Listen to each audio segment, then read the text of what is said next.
So, welcome back to 3rd Age Reforged and to another battle replay, and this, chronologically at least, is going to be a rather strange replay for me, because this one is probably going to be one of the next two that comes out, if I can help it, depending upon how quickly I can get this replay made and rendered, purely because I've just come back from a 3-week trip away for work again, and this is one that I want to push to the front of the queue, because this is of course on the new patch. This was given to me by Eclipse 2500. And yeah, this is going to be the siege debut, at the very least, of the Blue Mountains. The dwarves of Ered Luin are going to be fighting on home turf here today in these snowy peaks. We've seen them once before, of course, in a rather chaotic affair of a pitch battle, but as with most dwarven factions, I think this is going to be where they are most at home, albeit they are a little bit different from their two brethren factions that are already in the game. I don't know what map this is supposed to represent. We've technically already seen a variant of Gabilgathol before, though I feel as though this may be a better version of it, so maybe I will name it thus. I may speak to Eclipse about this if there was some sort of intended name, but you can see that this is going to be a rather intimidating affair. I mean, we'll go through the map first and foremost, seeing as this is going to be, assumingly, a part of the new patch, at least a variant of this. Very big on the inside as well, so plenty of ground for the dwarves to cover, plenty of varying terrain as well. I feel as though the main part of the battle is probably going to take place on the outer part of the fortifications and just on the interior here as well, because it would appear to mark probably the best place to make a stand, although there are plenty of good choke points to be utilised, and I have to say, I mean, you can certainly see the effort that's being put into some of these new maps, in the sense that old dwarven maps, in particular if you look at the old version of Moria, were relatively simplistic in terms of their layout, and while this may have certainly that classic dwarven architecture feeling to it, it's certainly a little bit more varied. There are many ways that the attackers can take, for example, to get up to the summit of the settlement here at the back, and of course the classic treasure hoards that dwarves are known to collect during their mining. But we shall go through the attackers first and foremost, and I believe it's a collection of the Misty Mountains and Angmar that's going to be laying siege to their dwarven enemies, and I think there are a few new things we may see from both of these factions as well, seeing as we haven't really seen them in action in the new patch either. Angmar always a favourite among attackers because of their durable nature and their ability to brute force their way through many an encounter, though it has to be said the dwarves tend to be the best at denying them that advantage that they so often enjoy, but then again we see here in the Gundabad Guard evidence of them being able to overcome this dwarven resilience and then taking some of their armaments and armour for themselves. Heavier spears, though still mid-tier, especially when you compare them to the equivalent dwarven units, they may not be quite up to the same level as you may expect to encounter on the interior of this settlement, but still they do represent a solid enough frontline combatant, especially when you consider the rest of the Angmar roster. A troll catapult here as well, with the troll drummers actually the artillery crew as well. That would be rather interesting. It would mean that the now working morale boosting effects in Reforged can be twinned with a devastating artillery piece, though the dwarves can of course use their fortifications to try and nullify this effectiveness, and of course in custom maps like this it's far more difficult to tear down every last fortification that the defenders have with your artillery. So again, angles and positioning from the dwarves can limit the effectiveness of the attacking artillery a lot, but if the attackers can use this effectively, it can be really devastating, as we have seen several times in the past. Still, the Great Shield Infantry of the Blackwatch Legion, I'll be interested to see them in action actually, considering the nature of dwarves as they tend to be. The Blackwatch Legion of course have got that very strong defensive mindset as well, with their big shield value, their very heavy armour, though mass pushing against the dwarves does tend to be a little bit more difficult considering how tough the dwarves tend to be in that regard, but you never know. It was a tried and true tactic in the last version of Reforged, these heavy mass infantry units. We have some of these, which are Scourge Raiders, which are now mounted cavalry units, which combines the old throwing axe infantry unit that Angmar had with effectively the Warg skirmishers, which were mounted javelin cavalry. So now you have a mounted axe thrower. Axe throwers, again, another unit that I'll be interested to see work in this kind of situation. They were very effective in the last patch. Their very high base damage was pretty much universally effective. On horseback, they were a very rare kind of unit, if not completely non-existent. I don't know how useful cavalry is going to be overall in a dwarven settlement like this, though we have mentioned in the past throwing projectile cavalry does tend to be a little bit more effective, because you can ultimately just use them as regular throwing projectile units if the need arises, and they do have more mass as well.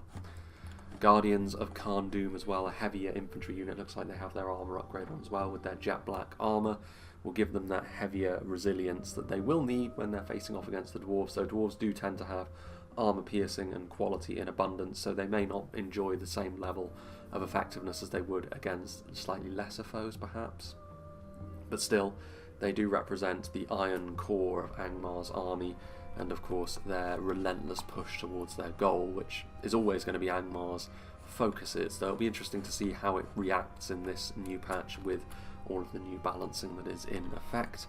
More Guardians of Khan Doom there, Witch Round Pikemen, which in a siege battle, pikes are always going to be pretty effective. I mean, you can see the armour upgrade as well, it makes them a really solid mid to technically upper end pike unit that Angmar have access to here. Again, the dwarves will always enjoy dictating the pace of the engagements on the front line. They can commit as much or as little as they want to frontline engagements, and that includes ammunition, which is the main deterrence to pike units like this from gaining a foothold, and that will be the main concern for Angmar. But of course late game, if there are no ammunition counts left for the dwarves to utilise, then the Witch Round Pikemen could be super effective there. Trolls are here as well. We can see the Trolls of Angmar here in frankly huge numbers. I mean, this is a rather interesting composition even with the new balancing. I imagine this can be seen as somewhat as a risk from Seraphim here. Trolls of Angmar, of course, with some pretty heavy damage values, but Trolls do tend to be a bit of a flash in the pan, and against high quality units with good damage dealing capabilities that the dwarves do tend to have access to. We'll see what Ered Luin have in store for the orcs and trolls here. It can be a bit of a problem, but the dwarves also tend to be smaller armies due to the higher cost and higher quality of them, and trolls, with how quick they can do damage, can quickly tear holes through that limited manpower that factions like the dwarves tend to have to make do with. And another unit of Blackwatch Legion here as well. Now then, we have another, and actually no, this is Witch Round Inquisitors. So a unit of melee cavalry here from Seraphim as well. Don't know how effective they're necessarily going to be, but then there is a little bit of open space within the settlement, so maybe we'll see them be effective as well. Then we have Mevon playing as the Orcs of the Misty Mountains. We have some Moria Halberdiers here, so the new name for the heavy goblin units, though they are going to be much the same as they always were. Very numerous, questionable quality, but certainly not questionable price for what you want to bring, especially in this kind of matchup where armour piercing is of course going to be very, very effective. Even though Ered Luin, I believe, are the least armoured of all of the dwarven factions, they are still dwarves at the end of the day, and halberdiers this cheap can find their feet, but again, that lack of quality can be a little bit of a problem in the face of the sheer quality that the dwarves can bring. We have the Goblin War Engine here, aka the Mangonel. You can see that a unit of standard goblin infantry is manning them, so it's a huge artillery crew. Frankly, your chances of mowing through them with arrow fire is very low, purely because there are so many of them, so that is an interesting thing. They won't be as effective in melee as many other artillery crews will be now, but you won't be able to shoot them down quite so easily. The Mangonel is going to be difficult to use in this kind of environment as well, though much like the Trolls and the Catapult we mentioned earlier, it could be super effective if they land just a few of their shots, given the odds that the dwarves are undoubtedly going to have to face. We have the Uruk host, who have actually maintained their position as a Misty Mountains unit, which is interesting.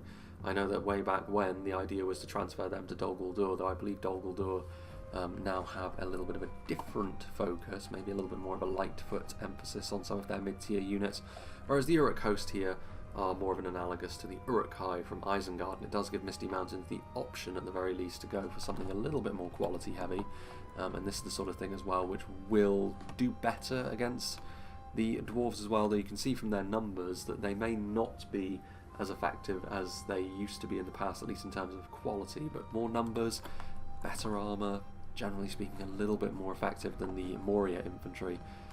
But Moria Spearguard on the other hand here, obviously the heavy goblin spears as we always used to know them, tended to be a bit of a no-brainer in most matchups, and again I'm sure that that is still going to be the case here, given the fact that efficiency is going to have to be the order of the day for the Misty Mountains going up against any dwarven faction, their most hated enemies. The White Uruk Fearmongers as well, once upon a time were going to be slated to move to Dol Guldur, but it looks as though they too have decided to stay in the Misty Mountains, and it gives them access to an upper end halberdier, which is going to be a little bit more scary for the dwarves. I'm sure that they do have access to the kind of tools which will make even the Fearmongers be afraid, but still, we shall see when we get onto the dwarven roster. Cave Trolls going to be much the same sort of thing. You can see still they have a densely packed formation. There's 40 of them as well, which is that's a big difference in terms of the balancing that has been made there, but maybe it's a little bit more of an all-in kind of strategy. I mean, you can send them in, but they may very well melt away pretty quickly, but the hole they make in a line could be invaluable to a force like the Misty Mountains, especially when you bring 2 of them. Goblin King's Guard here, the Goblin King's Bodyguard as they are. You can see here this is the new General's unit for the Goblins, which looks pretty cool actually, sort of a Goblin which is Goblin Plus, if you will. There he is, and also some heavy Goblin crossbows back here as well, so the Misty Mountains have not lost access to that very, very useful tool, especially against the dwarves. If they can set up in a good position in this battle, they will certainly be onto a winner. Then we have Froggy playing as another Angmar army, the Orc Fellas, much the same as they always were, very entry level, very lightweight, but ultimately armor piercing unit. Their survivability is going to be a problem. If they are committed at the right time, however, they could be surprisingly effective alongside other Angmar units. We've already seen the Witchround Pikemen, of course. Interesting to see them at the front, given their proximity to the fortifications, but we'll see. The Troll Catapult, which should be able to bust down some of the walls at the front, so not too surprising to see them here. Guardians of Khan Doom as well in high numbers. A couple of units of the Blackwatch Legion as well, so a similar army thus far. Gundabad Guard, that's actually the next army that we're getting into. Interesting to see these kind of forces actually. Trolls of Angmar. One change that is immediately apparent, of course, is the fact that Trolls have had their numbers boosted, which, of course, is offset by other things, but we'll talk about that at a later date. Witchround Blackguard here as well, so another high-end bodyguard unit for Angmar. Same as they always were, more or less, you know what to expect from them. Sword and Board bodyguard units tend to be kind of unremarkable in terms of their damage compared to some others, but they're very, very dependable, especially the more effective ones like the Witchround Blackguard. And finally, Orcs of the Misty Mountains under the command of Tundra's Fox. Once again, we have some Warrior Spear Guard at the front. We have the Cave Troll Drummers in the middle to boost that morale, which is now working and will be very useful, I would suggest, to the Misty Mountains. It'll keep the Goblins fighting for that a little bit longer, and with their numbers, that could be a big difference maker if you like playing as the Horde.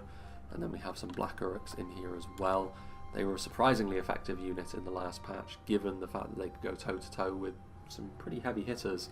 And they will need to here as well, given the kind of qualities that the dwarves often tend to possess.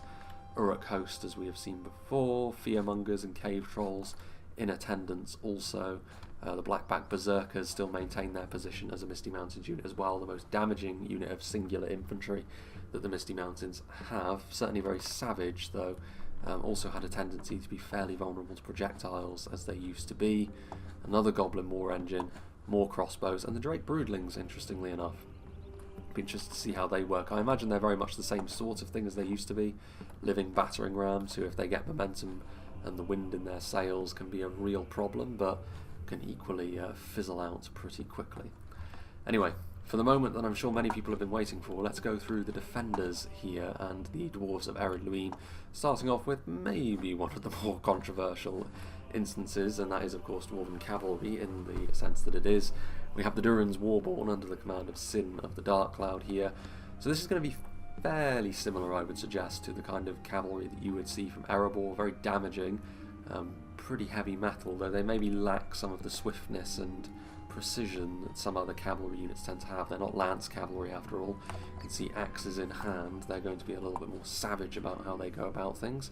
Plenty of these THORINS Warborn, however, and the Warboars of the Blue Mountains are the more standardised unit of cavalry that they have, and you can see signified by the different weaponry that they tend to wield. But yeah, interesting to see how they get on here, because they have plenty of targets to go after, considering that they're going to be on this side gate, and I imagine charging down the snowy drifts as quickly as they can. Up here on the walls we have the Marksmen of Thorin's Hall, so you can see here a heavy unit of archers, and this is a bit of a departure actually for the dwarves, because Khazad-dûm, they had an archer unit, but it was relatively lightweight compared to the rest of the roster, and it was only a singular unit, and of course Erebor rely entirely on crossbows, so to have a dwarven force which is going to be more than willing to engage in long-range skirmishing is going to be something a little bit different, and these marksmen will certainly be able to do that based on their armour. And yeah, we shall see how they get on here, though of course they are going to be able to dictate the pace of the engagement in a siege battle more easily. Guardians of the Blue Mountains, you can see wielding their javelins as well. Range power is something the dwarves have never lacked, though they do tend to be rather focused in how they go about it. I think Ered Luin are a bit more of a well-rounded ranged faction, which should stand in pretty good stead against the numbers they're going to be facing here. Javelins, of course, going to be a little bit more picky about what they target down rather than the marksmen up on the walls. The frost spears are not too dissimilar to Greek fire throwers, for example, from vanilla. Any of that kind of unit that you've seen before, the frost spears are going to be very, very similar to. Obviously, it's going to have a blue effect on it. But yeah, I think if you consider how devastating the witches are, that's obviously not what the frost spears are going to offer. Cannon fodder as well, good to see him. Yeah, I think this is going to be a pretty good waymarker. In the last battle we did see them, but we didn't get to really see them lay waste to enemies or really be effective at all because of the fast nature of it. But in a siege we should see what they're all about a little bit more so. The Stone Hewers of the Blue Mountains are a standardised unit of shock infantry as well. Armour piercing is certainly going to be useful against the Misty Mountains and against Angmar in particular. And it's something that the dwarves don't tend to lack, and Ered Luin certainly don't either. And the Spear Guard of Thorin's Halls are a standard unit of spears as well, which, forming up an effective front line, is something the dwarves have never lacked for, and Ered Luin, it's good to see that they are no different in that regard. We shall see their effectiveness here in this battle, I'm sure. Another unit of Spear Guard under Cannon Fodder's command as we skirt along the walls. There is another unit of infantry over here as well, another unit of these Stone Hewers, 2 times here, playing as one of the defenders as well. Marksmen of Thorin's Halls will have plenty of opportunity to target down what they wish, though there is the threat of that numbers advantage that the attackers do hold, especially with the Misty Mountains present. Spear Guard of Thorin's Halls as well, underneath the banner over here, another unit of Stone Hewers.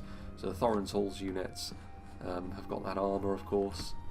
Effective standard unit that they are. Spear Guard, plenty of these frost spears as well, 3 units of them lined up. I mean, if they can do a lot of burst damage, which they will have to, even if they are super effective, they will need to do that burst damage, otherwise bringing this many may be a little bit of a mistake, even if this is the first real litmus test we'll get of their effectiveness. We shall see. Another unit of Stone Hewers there.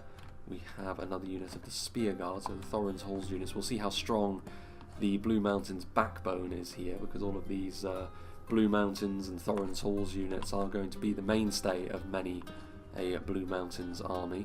As we move over here to what I assume is going to be Eclipse's army, and indeed it is. Defenders of the Blue Mountains, more of a standard unit of spears here. So the Blue Mountains units, the entry level, as you would expect from the dwarves, and then the Thorin's Halls units a little bit more high end. Although the High Thanes of Azagal, another javelin unit, perhaps a little bit more impressive than the javelin unit we've already seen, perhaps. Something that can be seen as more of a threat to some of the other high-tier javelin units in the game, but we shall render judgment on that as this battle continues. We have more marksmen as well on either side of this gatehouse. As we make our way backwards, we've got another unit of frost spears. I mean, certainly this is going to be a big battle for them. They're going to need to showcase how strong they can really be. Living quarters for the dwarves as well. So this is a fairly neat map, this. Big and difficult to defend, perhaps, if your initial defences are overrun, but attention to detail. Guardians of the Blue Mountains, another unit of those javelins. We have another unit of Guardians of the Blue Mountains as well, the rest of Eclipse's army. Further back into the dwarves' abodes, we have Stone Hewers once more, and more? Yes, indeed, we have a unit of Dwarven Catapult, and this is a rather interesting crew, isn't it?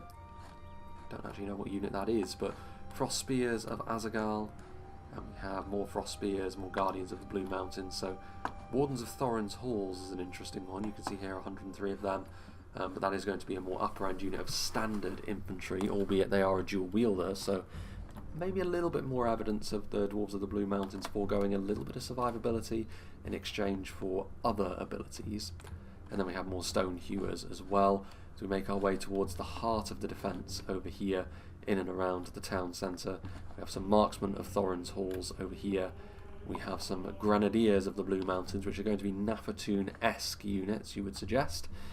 And they're going to be ready to wreak some havoc on advancing enemies. Guardians of the Blue Mountains, plenty of these Javelin units as well. Some unlocalized placement text, rather intriguing, I would say. Another dual-wielding unit as well, so they're going to have some really good melee defense, and axes means they're going to have really good melee offense as well. So the lack of a shield, especially in close quarters combat like this, may actually prove to be not too much of a problem for them, and the benefits far outweigh the downsides here at the very least. Some Wardens of THORINS halls as well. Either side of them we have some High Thanes once more, so another higher end unit of Javelins. More Guardians of the Blue Mountains, more Frost Spears. There's a ton of ranged pressure here that the attackers are going to have to deal with. Scary ranged pressure as well. All manner of sort of Frost Spears and Grenadiers, as we've seen, Javelins, and of course the standard archers which the Blue Mountains can call upon as well, in addition to the artillery that the dwarves are known for. Norman Catapult, more Spear Guard, some more High Thanes as well, and there is one more unit sequestered away over here, which is just another unit of Guardians of the Blue Mountains. We may have missed something. The settlement is a little bit vast, but we will see everything, I'm sure, involved in the main battle. But speaking of the main battle, without further ado, considering how close the attackers are to the walls and how the archers are positioned, we should get this show on the road, shouldn't we? Dwarven settlements like this always look a little bit more intimidating at ground level, don't they? Especially when the arrow fire starts, and this is part of the reason why I was quite surprised that Froggy actually set up his pikes right at the front, right in full view of the Dwarven archers that are up on the walls. After all, these Witch-Realm pikemen are going to be one of the better tools that Angmar have to try and keep those pesky dwarves at arm's length.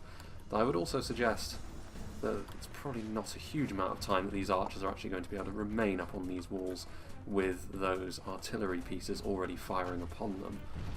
I'd say I am interested to see how, when the new meta really does start to develop, as we see more and more of these battles, how more skirmish, well, the potentially more skirmish-focused Ered Luin are going to play into things. Marksmen of THORINS halls falling from the walls as a section of the wall crumbles under the weight of that artillery barrage, and we can already see that the cavalry is going to be circling down this rather neat looking side passage.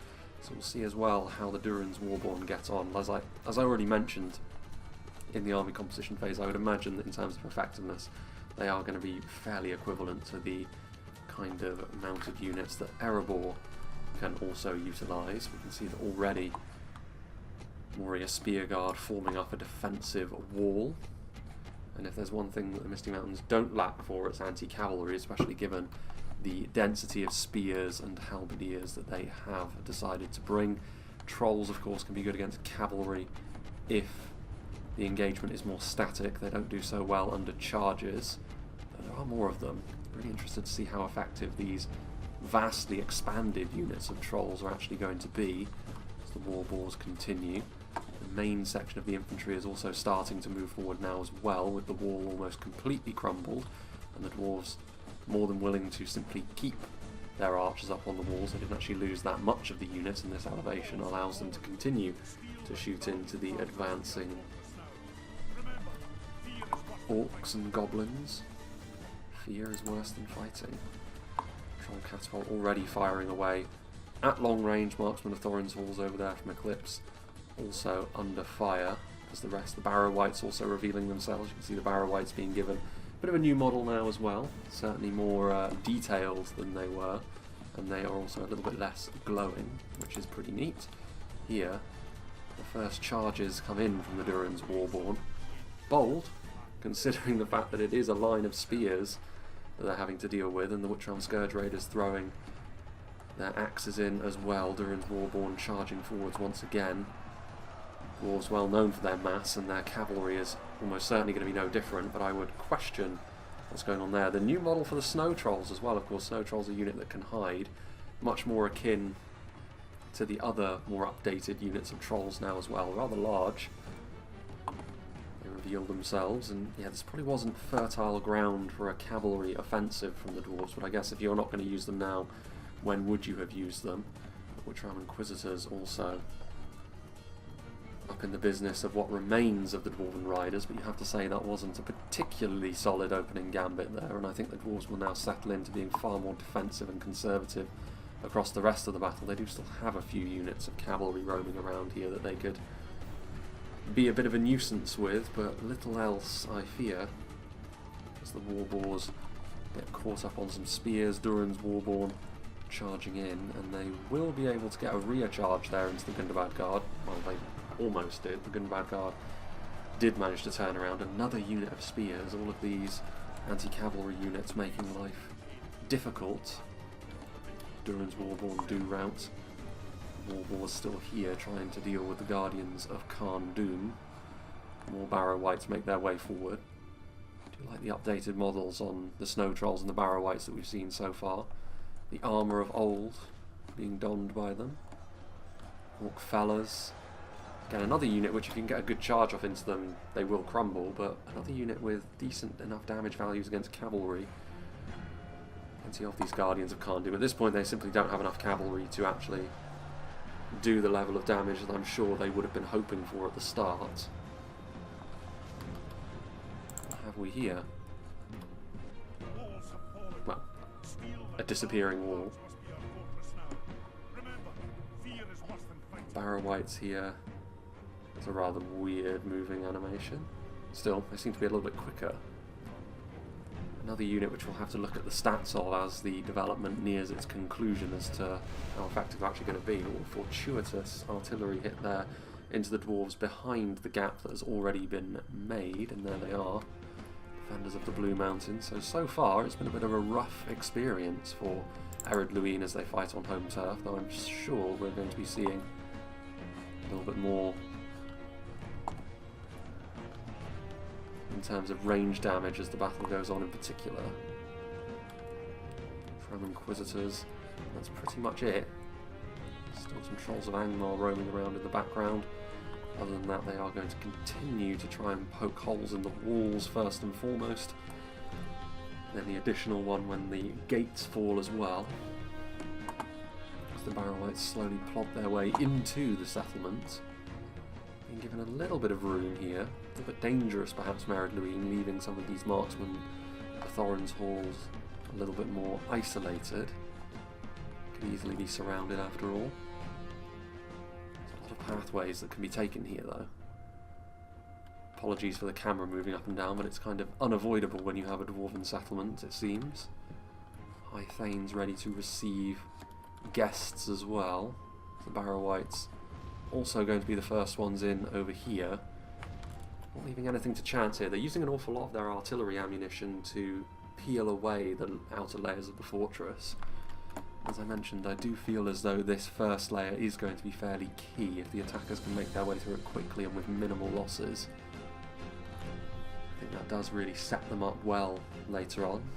The Barrow Wights raise their swords aloft once again. Spear Guard of Thorin's halls in defensive formation, but only a single unit of them, 103. And we'll see as the battle goes along how the Barrow Wights get on. Guardians of Khan Doom following them in as well, that classic tanky, though in different ways, units that Angmar have. Meanwhile, that there was the Goblin War Engine, I believe. The fiery effects raining down, though in a settlement like this, as I've already mentioned, I don't know how effective the War Engine is actually going to be. Marksman of Thorin's halls trying to retreat, although this unit is going to be stuck up here. I feel as though that may be because the unit was split in half by the wall crumbling and it's a little bit more difficult. Ooh, the gate changed there. Units can be a little bit more difficult to control when that's the case, but they can at least. And here we go then, the Frost Spears. It is actually an arrow projectile that they are firing. Barrow Wights are dying to this as well, so that's going to be, it's a very rapid fire projectile there. More rapid than standard archers, maybe that's going to be one of the big selling points there, but decent damage into a unit of Barrow Wights, which are meant to be a tar pit of a unit. And over here, damage being done by artillery as well as the Guardians of Khan Doom move in, but the Barrow Wights and the Guardians will be enough to swamp over this single unit of spears that Ered Luin have left here. And then there's also those marksmen up on the walls who are going to struggle. I mean, they're obviously going to be tanky enough given their armour, but they're not a dedicated infantry unit like the Guardians of Khan Doom are. The side gate also crumbles, and again changes model when it does. An interesting bug. Barrow Whites, again it's Defenders of the Blue Mountains, a more standard unit of spears, being tasked with trying to hold back the encroaching ghouls, Thanes of Azagal. Just to see how damaging, I mean definitely a higher end unit of javelins. There you can see the Witchram Scourge Raiders, now the mounted unit, throwing axes, trying to do the business against the High Thanes here. A nice volley. Not a huge amount of damage there, but then cavalry units are not the densest in terms of numbers. Bad Guards still wait, biding their time. Still the Frost Spears, and I mean, it's going to be a lot of damage. And again, interesting from Froggy to commit the Witch Realm Pikemen early. They make for an excellent target for the Frost Spears. The artillery firing in as well. Gundabad Guard joining the Barrow Whites on the front line with some Uruk hosts now, starting to see more of the Misty Mountains units make their appearance on the front line. There's a large amount of damage being done. Kind of as close as we're going to get to a unit of gunpowder ranged units, I suppose. If this keeps up, surely this damage is going to start to give pause. Grenadiers. Nafatoons are of course a little bit more familiar perhaps. Technically speaking, we have seen these before. I think it's the Miners of Nogrod is the name of the unit over in Silmarillion, which is very similar to this one. They're going to be doing their thing.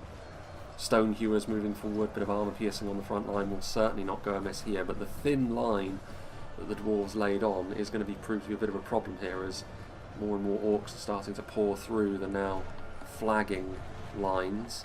And that does mean, of course, that the Frost Spears will fall silent, as they will need to actually do the business in melee as well. As many volleys as they can possibly get off will be necessary. How important this is. I mean, in all fairness, not many orcs have actually managed to fully make it through yet, but this front line has been overcome. And the Barrow Whites are more infantry. I mean, I'm surprised the Trolls are not making more of a play to come forward and try and deal with the Frost Spears, especially considering that artillery really represents the biggest threat to this front line's continued existence. There's still a decent amount of dwarves on this front line, offering a little bit of a shield for the Grenadiers. We've already taken a bit of damage. See there more of the dwarves. There's also this side gate over here, which for now is still closed. Over here, yeah, I mean, heavy aggression was always going to be the order of the day for the Misty Mountains and Angmar here. And so far, Ered Luin front lines have been left maybe a little bit undermanned for the task that they've been asked to try and accomplish. See there, the High Thanes have taken a fair amount of damage, not a huge amount in return either, maybe not the ideal target, but needs must. Spears don't tend to be the best troll slayers either. Again, it's the only unit of infantry they really have close by. Pikemen moving in over here is a little bit more understandable because there's not really ranged units close enough by to make a big difference. There's more Frost Spears back here. So far, it's looking a little bit rosier for the attackers than the defenders, I think, but over here is where things are going to get a little bit harder to keep track of, purely because the dwarves are clearly doing a lot of damage here. Those Frost Spears, the artillery, a little bit more like it now as the orcs move forward to try and silence the Frost Spears once and for all, but Guardians of the Blue Mountains starting to add javelins to the mix as well. A heady combination to have to try and deal with. More of the Frost Spears bloodying the cave trolls, who are a little bit dormant at the moment. Still there's this one blob of dwarven infantry which remains, a combination of the stone hewers and heavy spears.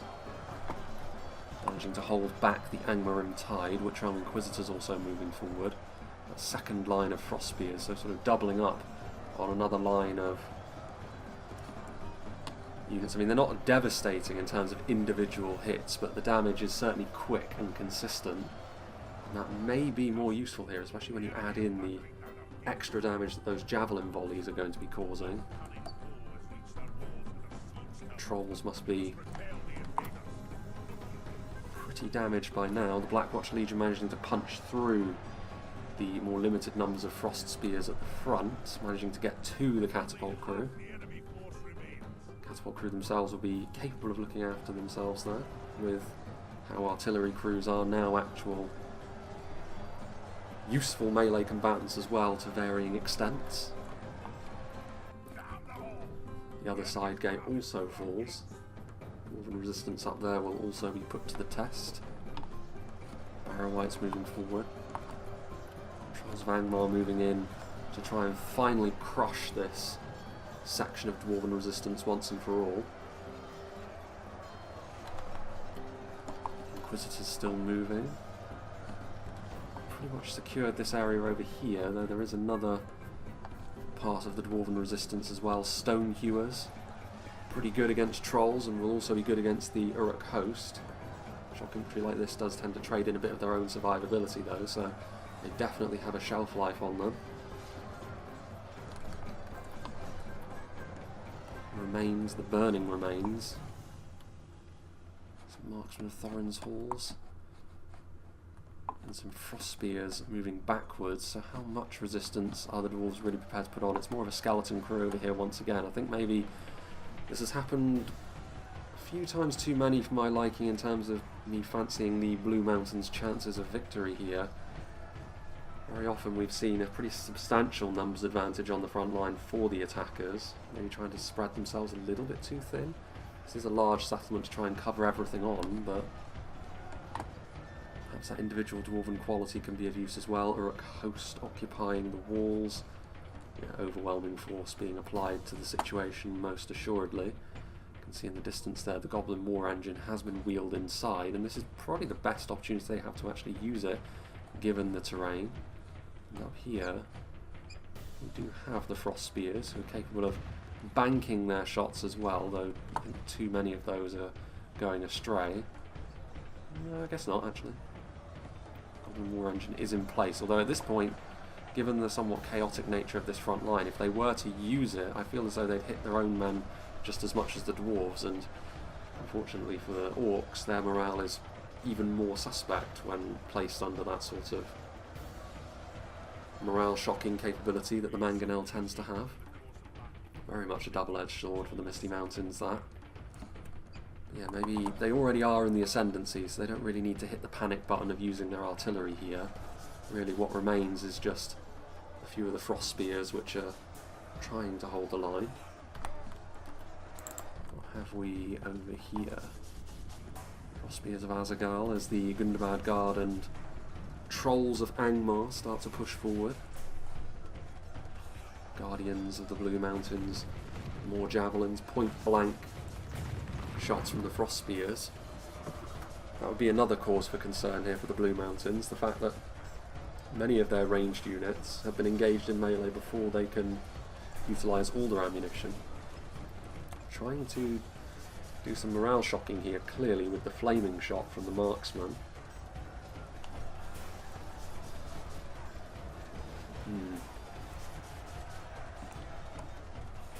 Generous helping of javelin fire though. It's only a matter of time before those trolls bust through though, and that would be mark another unit as well in these javelins that maybe won't be able to utilise their entire ammunition supply. That will be of great comfort, I'm sure, to the attackers. That was the main thing I would have been worried about if I were them. There's a lot to this settlement, isn't there? A lot of pathways, a lot of routes which the attackers are going to have to secure on their way to the back.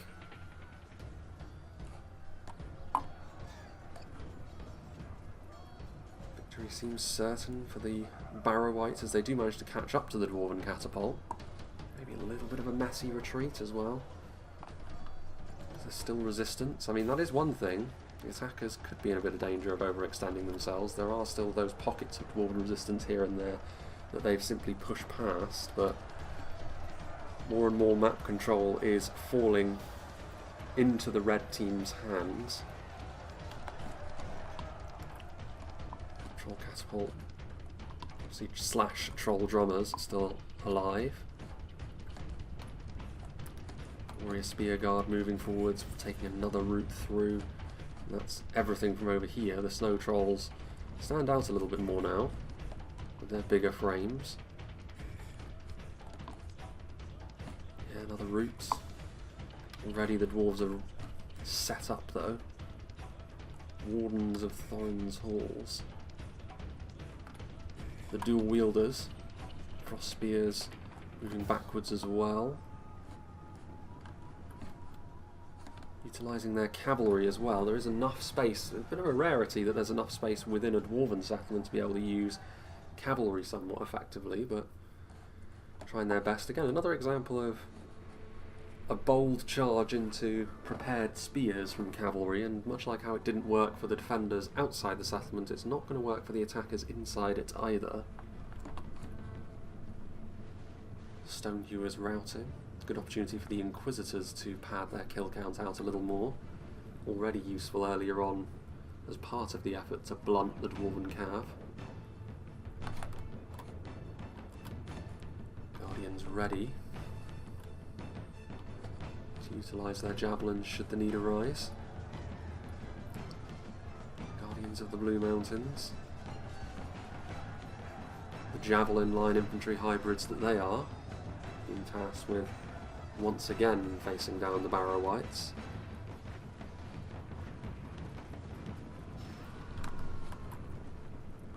Cross spears. Again, another example of it being slightly peculiar. Some units managing to escape the net, as it were. Cross spears still.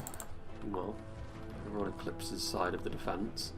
A little bit more well prepared over here, a little bit denser his troop counts.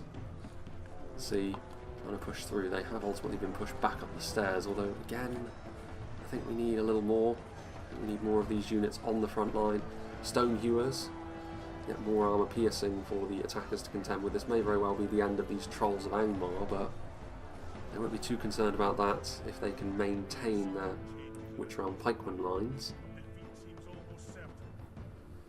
The announcer doesn't fancy the dwarves' chances from here either, but we shall see. Marksmen of THORINS halls, they still have a bit of ammunition left. Again, the trolls. Trolls have been a real mainstay for the attackers here. That brute strength map added to the sheer numbers that they also bring to bear in those big pushes we've seen. They have managed to take advantage of the slightly undermanned front lines that we've seen from the defenders so far. With THORINS halls. Still the Barrow Wights. Later at Fearmongers also making their way to the front as well, a unit that the dwarves will not be too happy to see. Artillery. Another way for the defenders to really ratchet up a kill count pretty quickly. Again, this is a defence which has kind of intentionally been brought back a little bit. Marksmen of THORINS halls firing away, Guardians of the Blue Mountains in addition to the Spear Guard now holding the front line. There's Moria Spear Guard. They always were an efficient unit for their price, but when it comes to outright victory here, they will struggle against the increased quality that the dwarves have to offer. High Thanes of Azagal also now throwing their javelins in. They can't afford to be too picky with their targets here at this point, the dwarves.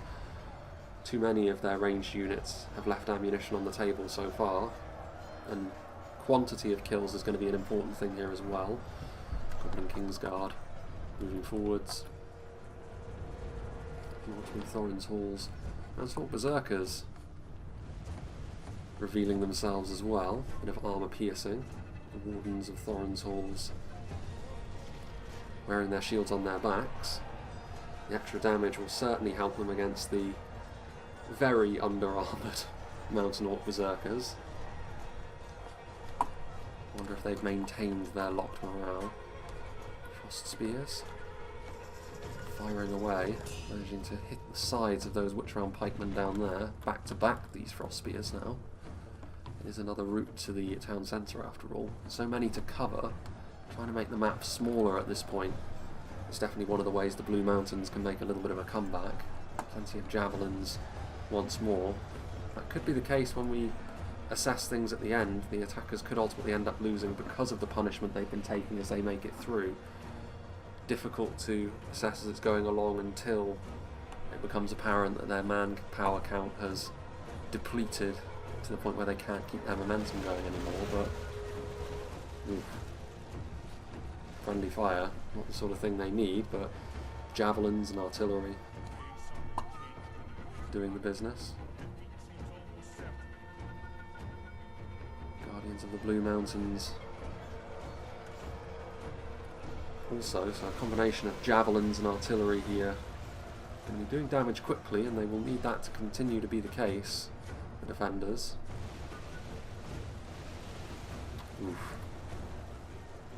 There's a huge amount of damage done, and of course morale is also definitely questionable, especially for the Misty Mountains. So it's actually the Angmar troops that looked more likely to rout for a moment there, taking the more direct hits perhaps.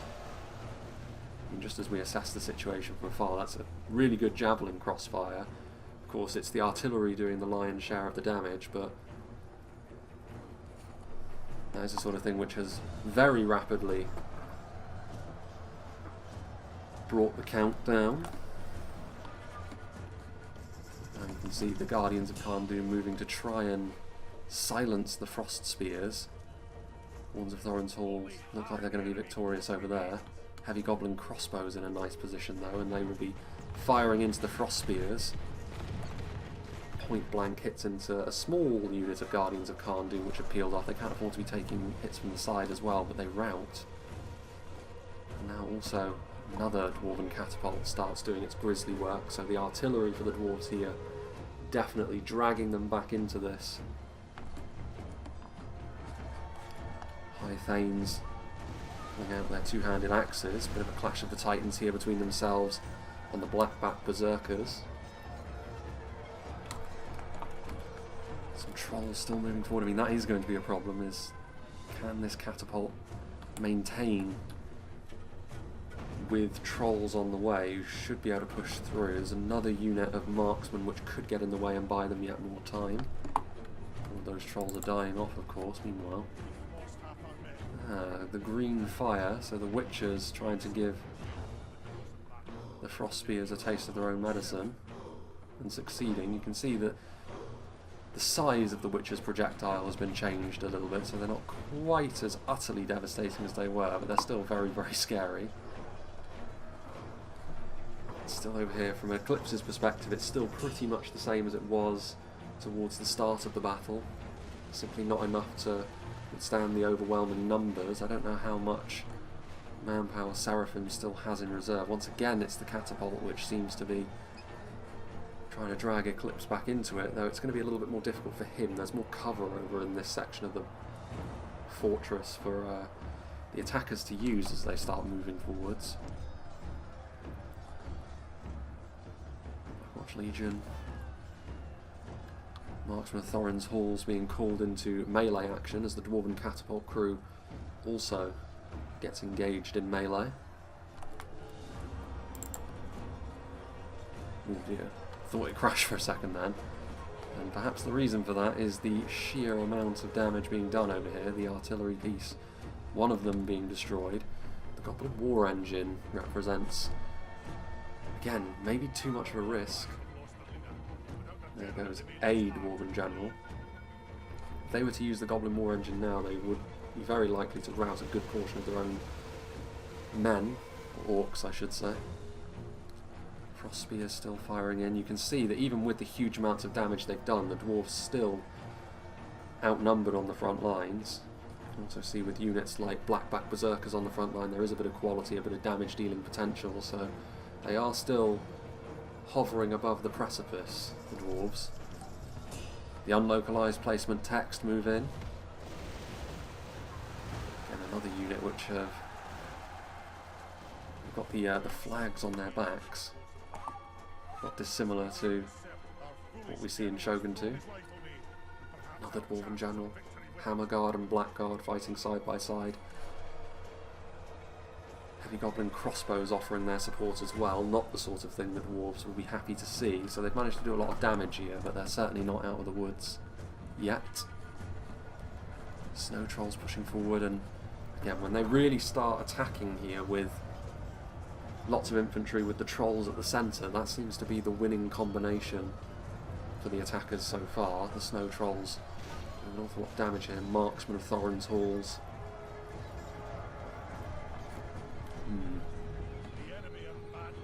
Now we're here. Blackback Berserkers and Cave Trolls together. The unlocalized placement text.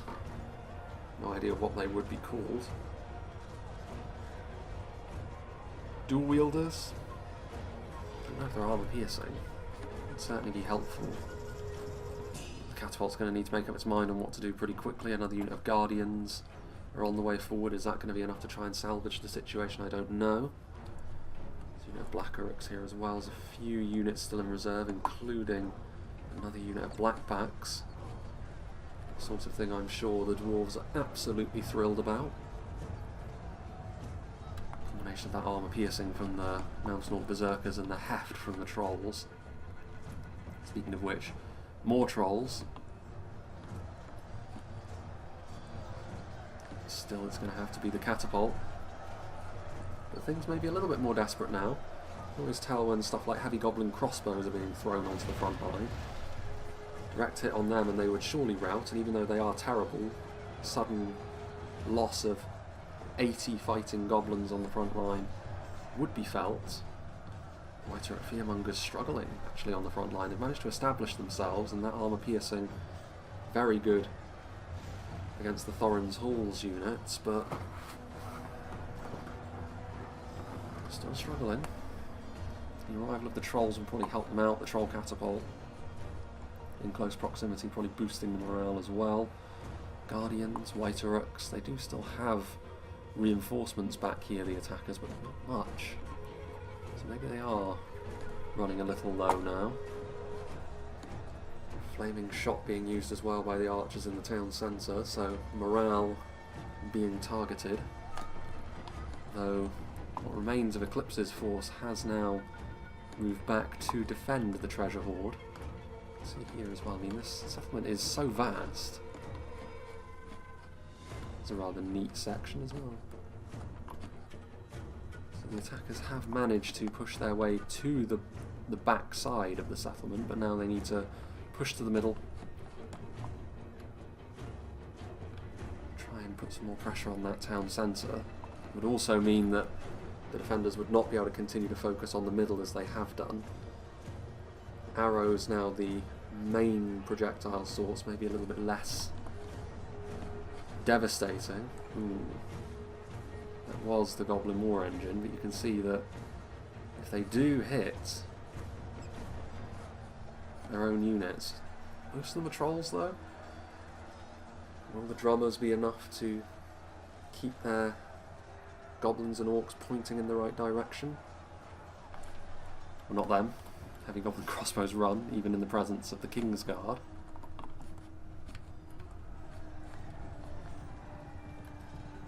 Troll Inquisitors overwhelming the defenders on this side as well. They did take damage over here, though not as much as they did in the middle, the attackers. So they'll be reasonably happy about that.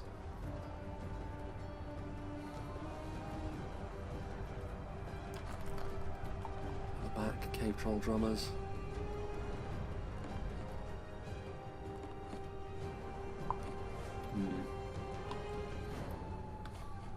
Catapult. Crew at the very least managing to escape. Or examples of direct artillery shots. I'm really surprised actually, considering how the attackers have shown that they're willing to sort of go beyond units that are still fighting. Getting after these catapults with their trolls probably would not have gone amiss. Frost spears, more lines of them continuing to fire as well. And yet still the attackers are here. Some hits coming in from the side as well from more units of marksmen. I do wonder if, in the end, defenders have invested enough in infantry units. I mean, we've seen plenty of projectiles. The balance is key. Could it be that this is precisely the right amount of projectiles? Still plenty of ammunition after all.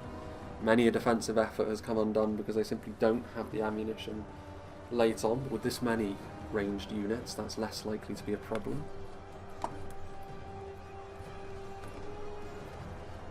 Snow Trolls trying to finish off what remains of the Dwarven resistance on the front line, so eventually the attackers are going to be victorious and they will be able to start putting pressure on the throne itself. The treasure vaults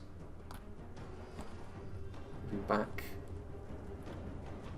Frost spears are shaken by what? Just the sheer presence of this many attacking forces. There's not long left in this battle, so yeah. Can't actually see it, but there's one that's made of jade. Is that meant to be? The green statue? That'd be pretty cool. Troll catapult. Being used as a bludgeon. May not be as strong as their brethren, but still trolls have been the way that the attackers have really determined when they're ready to push aggressively. Simply trying to gather their forces together and hit the town centre from three sides at once is the way to go here. Very simple, but it will work. Frost spears, trolls in behind enemy lines, such as they are. Blackwatch Legion pushing, trying to burrow their way through the catapult crew actually, which are now being utilised as the first line of defence. Warriors of the Blue Mountains. Frostspear is going to try and get in position, presumably to continue firing. The unlocalised placement text are here, another unit of them. Guardians. That's all Berserkers coming from this side as well, so pretty good this from the attackers, lining up their attacks reasonably well, so that they're in sync.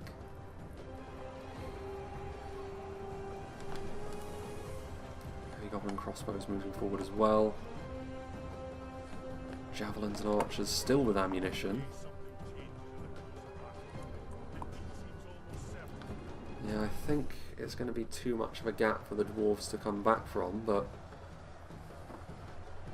I think that was always going to be difficult considering how the battle started. I think if you consider the cavalry and the percentage of the army that that represents and how it didn't really manage to accomplish much of anything in front of the fortress, that is probably the main difference here. Definitely nothing wrong with the ranged units of the Blue Mountains. Maybe a couple more units of infantry here and there would have given them a more comprehensive front line as well, but you can see now that they are going to be overrun and overwhelmed. Big settlement to defend as well, to be fair. Complicated, many routes through it, and those sorts of things can work against you as defenders, and I think a couple of times it has here. Catapult crew still fighting on the front line. Flaming shot being used, needs must. A desperate attempt perhaps to try and get some big morale breaks.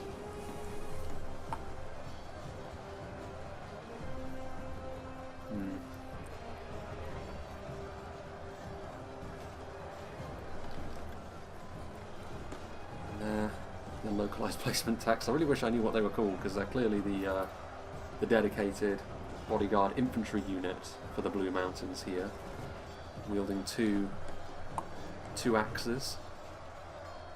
Watchman of THORINS Hall shooting effectively at point blank, just trying to get as many kills as they possibly can at this stage.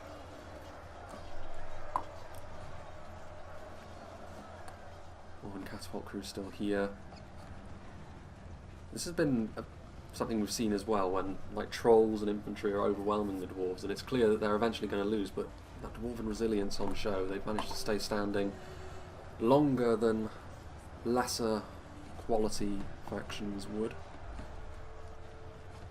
High Thanes firing away, frost spears still. Snow trolls all bloodied as they continue to surge forwards. Whiter at fearmongers following them in. Here are the Drake Broodlings. Not really the kind of battle where we can make a judgment on how effective they are likely to be, purely because they're only being committed really when the battle is already solidly in favour of the attackers now. As they bulldoze their way through the Guardians of the Blue Mountains. In all fairness, they're going to be the same as they always were. Very specific kind of unit, the living battering rams that they are. Snow trolls moving in. A more comprehensive look this at the Blue Mountains, and while this is a battle which is ultimately going to end in defeat for them, I think we can safely say that they had a good shake at it, and in the end it wasn't really them as a faction which is the reason why they've lost, but more the punishment for that cavalry not really performing up to the standards.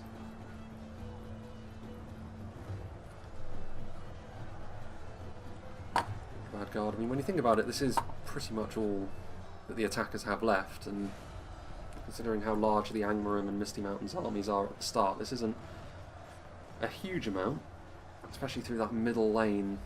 The attackers were definitely they would have been nervous for a little while there, given the extreme damage, especially from the catapults that they were taking. Trained Pikemen and Guardians of Kharn silencing the frost spears.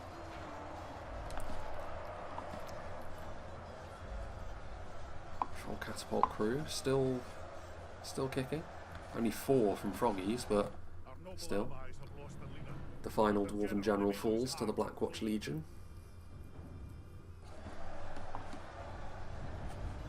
And all of this treasure.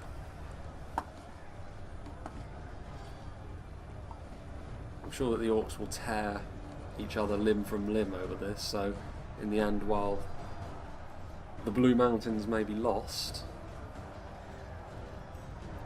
they will probably not be on one another's good side for that much longer. I have to say, if the Blue Mountains were under this kind of attack, it's probably the last holdout in Middle-earth. It and or Linden. There we have it.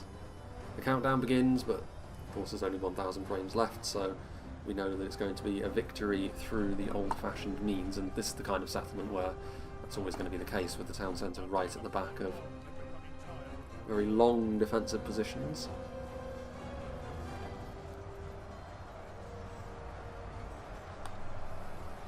Frost spears. One of the last units left. I have to say, with so many trolls, it's sometimes quite difficult to actually see past them to the units that they're actually fighting now. I guess another Dwarven General? Maybe not the... I guess it wasn't the last one then.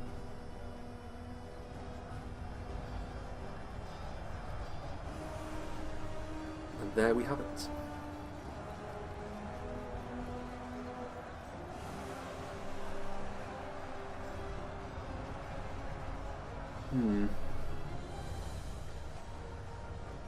Goblin Kingsguard's still here, still in pretty good condition as well actually, and they have seen action.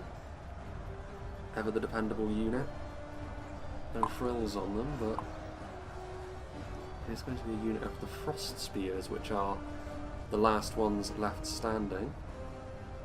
So in the end, fairly comprehensive margin of victory there, but that cavalry early on was always going to be difficult. As unsteady as an egg on a stick. And that is going to be that. The Dwarven throne falls into the Orcs' hands. Is it indeed? But yes, there we go. The first look, in a siege capacity anyway, at the Dwarves of the Blue Mountains. And in terms of the actual battle itself, we'll go through it quick. I mean, Eclipse, very low amount of kills actually there from Eclipse, considering he's on the defence, and part of that was the small individual lines that were being set up. Again, bit difficult, but through the middle section, that was where the Blue Mountains were really able to shine. The artillery doing a fair amount of the heavy lifting, but I mean, I suppose we'll see what did the damage when we go into the kill counts here.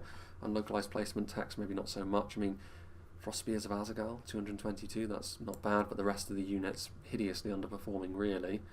Then we have Cannon Fodder, 474 on the Catapult, obviously that's pretty impressive. Frost Spears again doing quite nicely. High Thanes, only 4 on that other unit of Frost Spears though, and momentum and silencing the archers and the Frost Spears, and maybe less so the artillery, but I think the attackers did a reasonable job at dealing with a fair few of the ranged units before they were able to utilise all their ammo. Wardens, as we look at 2 times over here, we've got Frost Spears, we've got Marksmen doing quite well, unsurprisingly. I mean, so much of the Blue Mountains composition here tended to be their ranged units, so not too surprising to see them do fairly well. Infantry units doing okay, Grenadiers again maybe underperforming a bit. Sin, unsurprisingly, the Dwarven Catapult was 768, that's a very good return from them. The Frost Spears also doing very nicely as well. Infantry performing okay, but just not enough of them really, that's the one thing that you would say. Wardens too. So yeah, interesting for the Blue Mountains. I feel as though they will be good in most siege battles, as the Dwarves tend to be, but as they are maybe a little bit more of a well-rounded ranged unit focused faction, I feel as though in many siege battles they could make for an invaluable ally really, because while they will invest fairly heavily most times, I think, into their ranged units like we saw here, what infantry units they do have are obviously going to be pretty high quality because they're dwarves, you know what dwarves are all about, and even when they were being overwhelmed, you saw their ability to hold the line was not diminished any from their brethren further east. So yeah, nice to see a new map as well. This is the first battle that I'm recording after a long trip away for work. So it's nice to come back to something like this, and I think I'll make it the next one out, so it may actually be coming out literally tomorrow, from my perspective, which is rare considering usually when I post up a replay now it's going to be like a month plus in advance. But yeah, obviously new patch stuff does tend to get pushed to the front, and I've got I think 3 other battles actually on the new patch which I'm going to intersperse throughout the other stuff from the old version of the game, which I also have on the go. And I've also got a few things from Silmarillion as well, I believe, so plenty to be getting on with as I come back, as there often is when I get back from a work trip. And again, with regards to that sort of thing, do keep your eyes peeled on the community tab for me posting up an update at some point, I'm sure, where I'll need to go away for work again. But also then again, upheaval this year, etc, etc. I keep mentioning it at the end of these videos, it seems, but it is the sort of thing where things could change fairly quickly, or they might stay as they are until like the end of the year, I'm not sure. But yeah, do bear that in mind. I am recorded far enough in advance where it shouldn't be too much of a problem initially, no matter what happens, but it may be the sort of thing where later on, maybe the days I upload might need to change a little bit, but for the time being, it's fine. Yeah, big thank you to Eclipse for sending this one in, big thanks to all the players as well for being a part of this battle replay, and of course to the developers who have made this map, made this faction, and of course the update is now very much upon us, and that is heartening to see, and more sneak peeks will be forthcoming as well. So yeah, nothing really else to say. Big thank you to everyone once again. I hope you enjoyed this, and I hope you'll join me for whatever is next.